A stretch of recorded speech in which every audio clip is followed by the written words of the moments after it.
Hello, everyone. It's Kira, and I'm coming to you again with some weekly tips on COVID survival. Call it COVID homeschooling survival. And this week, I want to talk about balance and how to maintain your sanity when everyone is home and everything seems like to be going out of whack. So, in maintaining your sanity this week, I want to focus on management and online learning management. So at this point, everyone's school system probably has a plan in place. They probably let you know, hey, this is how we're going to roll this out.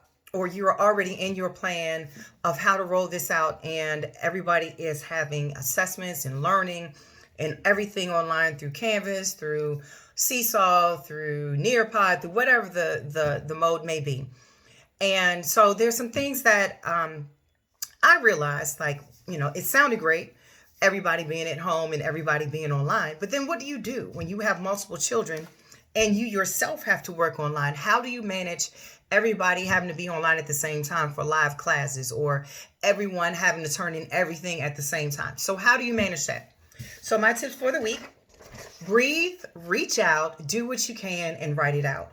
So again, breathe. So take a deep breath and know it's going to be okay. We're going to figure this out. The further we get into this, the easier it's going to be. And then it's going to be summertime, and this is going to be over with. And then we're going to be back to our normal routines. The next thing, reach out. Reaching out is essential. So if you have multiple children, like I have multiple children, and everybody needs a device that does certain things. If your school system does not provide a device for every child, reach out to your school's teacher and say, your teacher or the administrator or the guidance counselor or whomever, and say, look, we need more devices in our house. My child does not have a device. My child does not have internet service.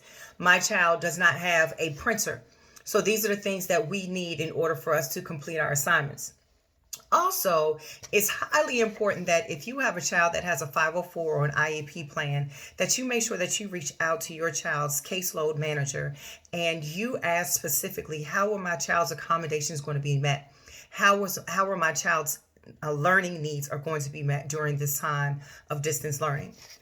Next, do what you can. Most schools, even colleges and universities, are going to a pass-fail system for this time that we are in this period of adjustment and isolation or sequestering or quarantine, whatever the case may be for you.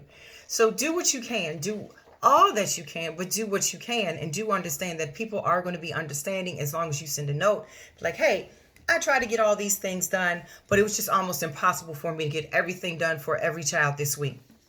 And the last thing, my tip for you today is how to stay organized and help your children.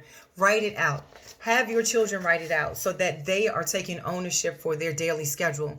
If they have a weekly schedule, if the school system or your school has set up, these are the classes that you will take on these days. Every morning, the first thing they need to do is get up, write it out. So for my children, the ones that are able to write, I wrote out, what do I have to do today?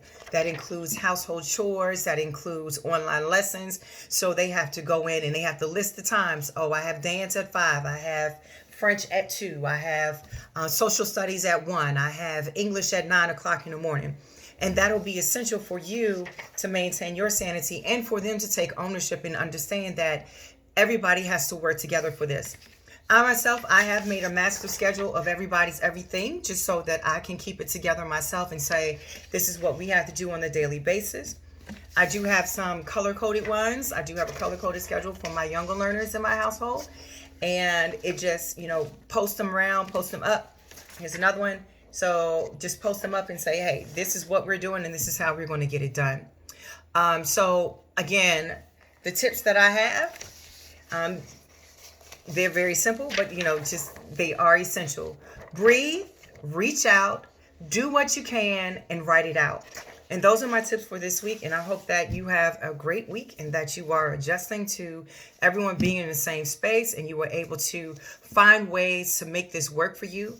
And as always, be blessed and please stay safe. And if you do not have to leave the house, please stay home.